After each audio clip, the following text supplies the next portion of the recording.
paz do Senhor, meu irmão, a paz do Senhor, minha irmã, estamos de volta. Nós já estamos estudando teologia pastoral, esta é a nossa 6ª aula, o tema é nomenclatura dada ao ministro. Vamos aprender mais um pouquinho? Primeiro vamos orar, né? Pai amado, Pai querido, chamamos, te convidamos para ser o nosso professor. Ministre conosco e através de nós. Aquilo que for bom, que venhamos reter. Aquilo que não for, que venhamos descartar. Nos dê discernimento de espírito para que possamos nos edificar e também, através do ensinamento adquirido, edificar outras vidas. Nos colocamos na sua dispensação em nome de Jesus. Amém. Vamos lá. Nomenclatura dada ao ministro, ou seja, nomes, títulos que são dados aos ministros, ou seja, aos pastores. Vamos falar um pouquinho sobre isso. Quais os nomes que são dados aos pastores, aos ministros da palavra? Tá? Você vai saber um pouquinho, biblicamente, sobre isso agora. Vamos lá. Em virtude da amplitude do ministério e sua importância, no Novo Testamento, muitas designações são dadas aos ministros. Essas designações também nos proporcionam conhecer a extensão da atividade ministerial. Por que, bispa? Tem tantos nomes que é dado a pastores, aos ministros. Para que possamos conhecer a extensão da atividade ministerial desses pastores. Primeiro, letra A, anjo da igreja. Onde está isso, bispa? Apocalipse capítulo 1, versículo 20. E capítulo 2, versículo 1. O pastor da igreja, o anjo da igreja, o ministro, é chamado de anjo da igreja. Considerando que a palavra anjo no grego significa mensageiro, entende-se que o pastor da igreja é o mensageiro de Deus, é o primeiro mensageiro de Deus, é o pastor da igreja, tá? Mensageiro de Deus pelo Espírito Santo para transmitir a mensagem de Deus que edifica, conforta e dirige a igreja. Letra B. Defensor da fé. Onde está? Filipenses, capítulo 1, versículo 7 e versículo 16 e versículo 17 também do capítulo 1 de Filipenses.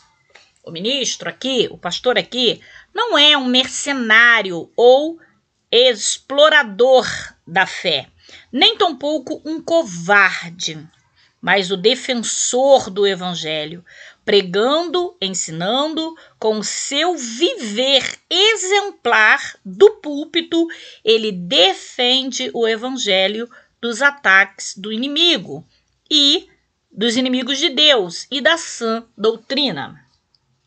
Letra C. Despenseiro. 1 Coríntios, capítulo 4, versículo 1. Você observa que todos os títulos estão na Bíblia. Estamos dando referência bíblica para você, para cada uma das nomenclaturas dada ao ministro, que é o pastor. Despenseiro, né? 1 Coríntios, capítulo 1, 1 Coríntios, capítulo 4, versículo 1. O despenseiro é o encarregado da despesa. É o mesmo que um almoxarife, aquele que cuida dos bens, dos valores de alguém. No Novo Testamento, o ministro é designado como primeiro despenseiro do ministério de Deus. Também em 1 Coríntios, capítulo 4, versículo 1, através da pregação e do ensino, ele abre a porta dos ministérios para a palavra aos homens.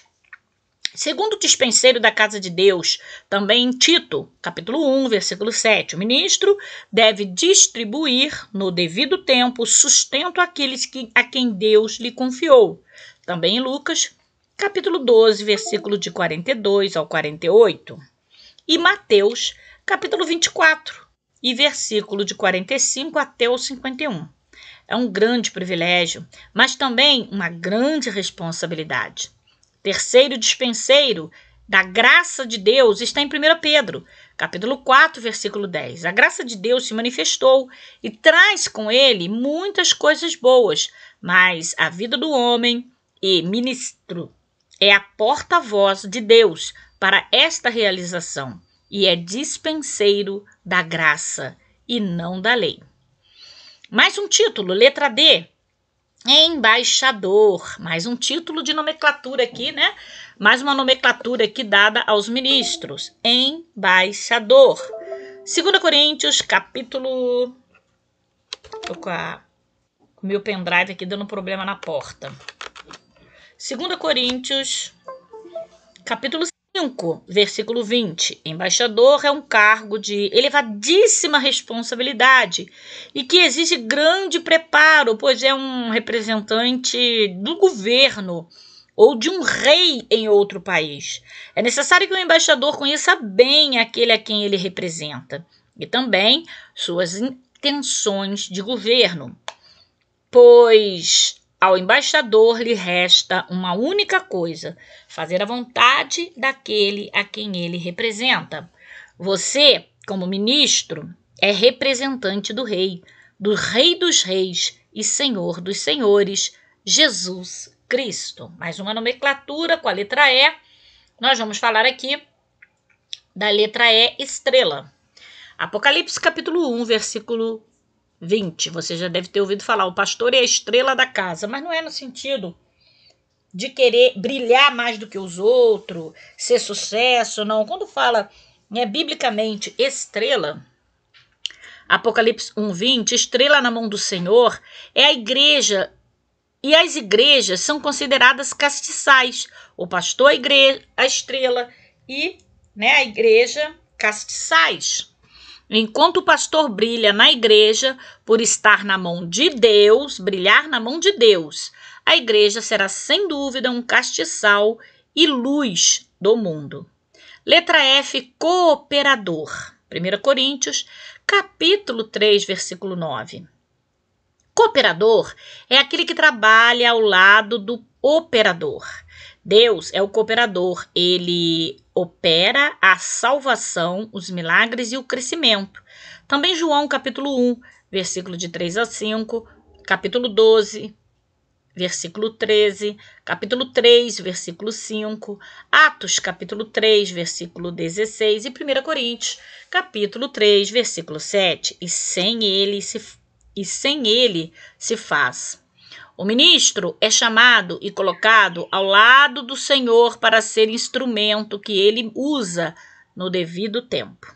Letra G, homem de Deus. Todo mundo já ouviu falar, né? Não, ali vai um homem de Deus. Um pastor também é chamado, como homem de Deus. 1 Timóteo, capítulo 6, versículo 11. Esse título fala mais do testemunho pessoal de um ministro, de um pastor. Ele deve ser reconhecido na comunidade onde serve como homem de Deus. Na antiga aliança, quando alcançaram essa nomenclatura, na antiga aliança, muitos alcançaram essa nomenclatura. Por exemplo, Moisés, lá em Juízes, capítulo 14, versículo 6. Também Davi, em 2 Crônicas, capítulo 8, versículo 14.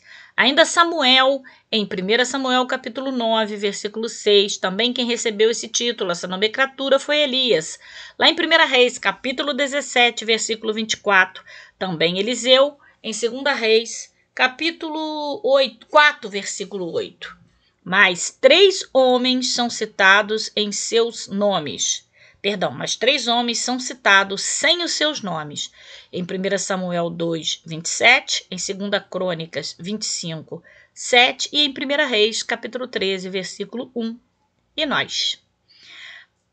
H, ministro. Também um pastor é chamado ministro.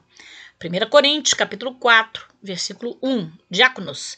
Este termo representa todo tipo de serviço secular e religioso.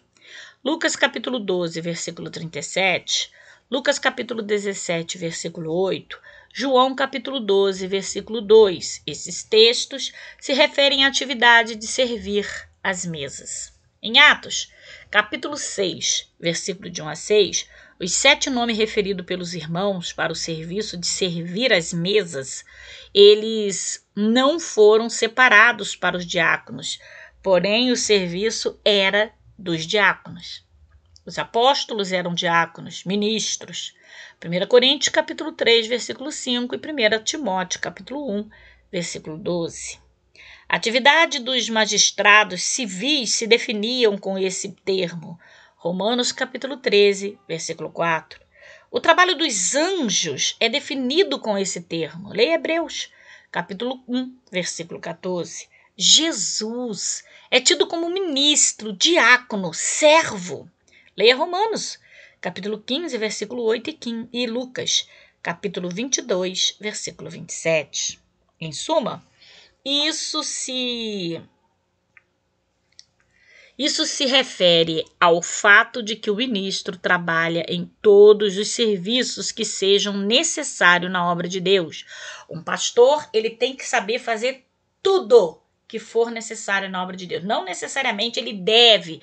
Para isso tem os diáconos, diaconisa. Por isso um pastor precisa subir degrau por degrau. Não existe chegar na igreja, ó, teu chamado é de pastor, tu vai ser pastor, derrama o óleo. Não. Ele precisa fazer o seu tempo de diaconato, seu tempo de presbítero, seu tempo, de escadinha até chegar ao pastoreado, para que ele possa saber fazer tudo. Na falta, eu já dirigi igreja sozinho, eu sei que às vezes a gente precisa fazer tudo, saber e fazer com excelência, porque é para o Senhor, amém? Esses termos também se usam para identificar. Por exemplo, o trabalho cristão de forma geral, como discipulado, em João 12, 26, todo tipo de ministração de ordem espiritual, Atos 21, 19, 1 Coríntios 16, 15, Efésios 4, 12, Colossenses 4, 17 e 1 Timóteo 1, 12. A pregação e o ensino cristão. Você está observando que eu estou enchendo vocês de referência bíblica, por isso não dá para falar devagar, mas é bom você conferir tudo na sua Bíblia, amém? A pregação e o ensino cristão. Atos capítulo 6, versículo 4. Os dons espirituais são meios pelos quais se manifesta o ministério cristão. Romanos capítulo 12, versículo 7, 1 Coríntios, capítulo 12, versículo 5. O benefício aos necessitados, Atos, capítulo 6, versículo 1. A contribuição aos pobres, 2 Coríntios, capítulo 8, versículo 4. Os serviços pessoais, Efésios, capítulo 6, versículo 21. E, finalmente, o ofício dos diáconos, Filipenses, capítulo 1, versículo 1. 1 Timóteo, capítulo 1. 1 Timóteo, capítulo 3, versículo de 8 a 10. Primeiro, servo. O apóstolo se denomina servo de Deus e de Cristo. Romanos, capítulo 1, versículo 1. Filipenses, capítulo 1, versículo 1.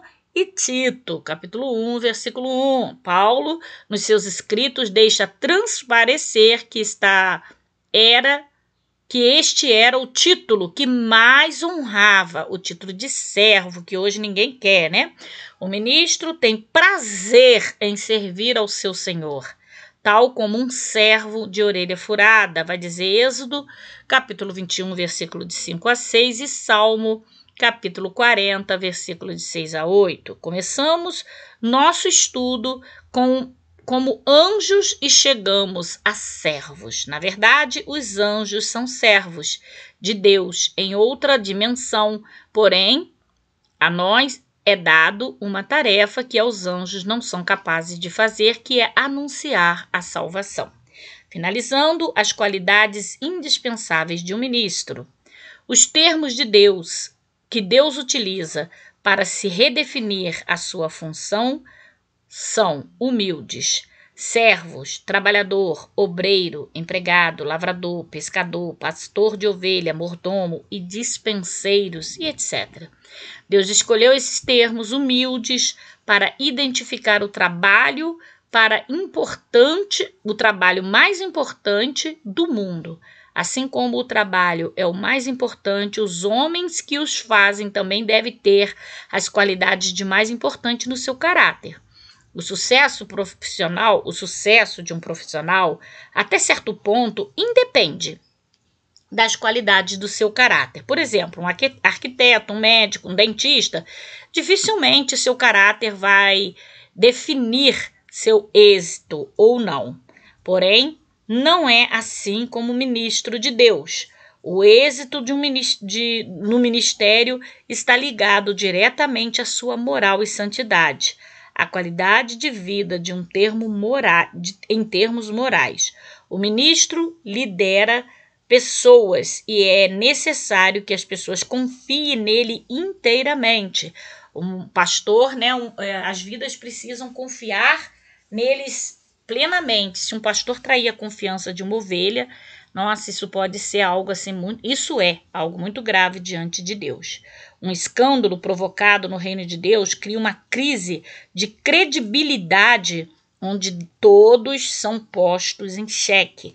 Uma decepção que um ministro, causar a uma ovelha, pode acontecer uma crise que pode levar vidas a se perderem.